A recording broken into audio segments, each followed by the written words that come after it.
is Harold with Uncommon History of the South. We're in my shop tonight, Brian and I. Brian's doing it behind the camera here. And he asked me, he said, you know what would be neat to do? He said, do an update on your car. And since I am the master mechanic here of this illustrious project, let's talk a little bit about it. We'll show you a few things about it. I am by no means a mechanic. As you probably see, I'm probably over my head, but we're progressing right along. And the fun part for me is to learn about this stuff. I really don't know what I'm doing, but I've got some good friends and different people that I access and ask bounce questions off of. And you know, it's not brain surgery. We can figure it out over time with the right help. We'll talk about a couple things. This is a 1925 Studebaker. My inspiration, Brian, if you'll show them up in the shop there, that picture of that Bentley there. The front of my car has a very similar to a Bentley. Now, Bentley's a very expensive British car, has an illustrious career in racing in England and Europe and also in America.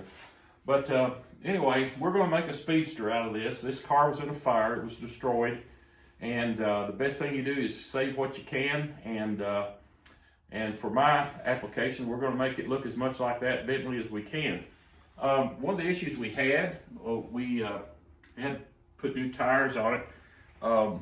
These rims and tires and wheels are kind of rare. I had to make these clamps that hold the wheel on. On this car, the wheel and rim come off, and the rim and tire comes off, and the wheel stays on if you're changing the tire.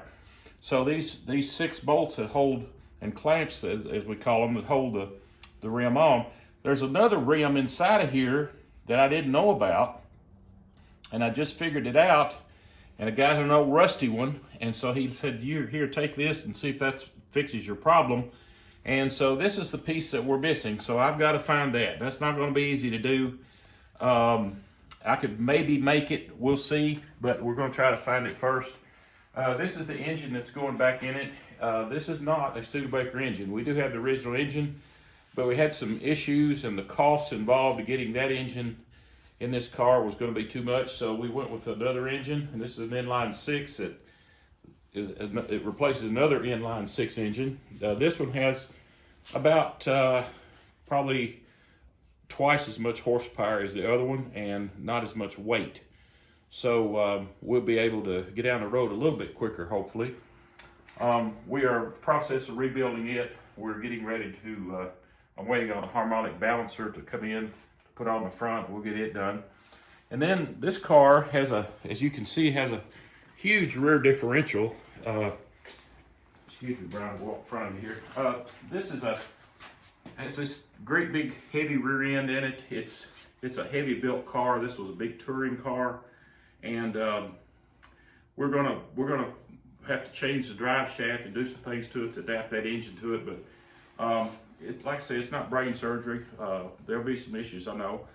This car does only have rear mechanical brakes, so we only have rear brakes.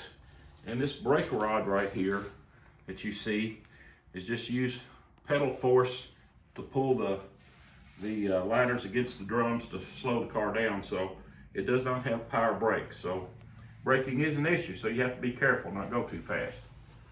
But anyway, we'll get you some more videos as we go. Hope you enjoyed looking at it. It don't look like much right now, but we'll send you some more as we progress.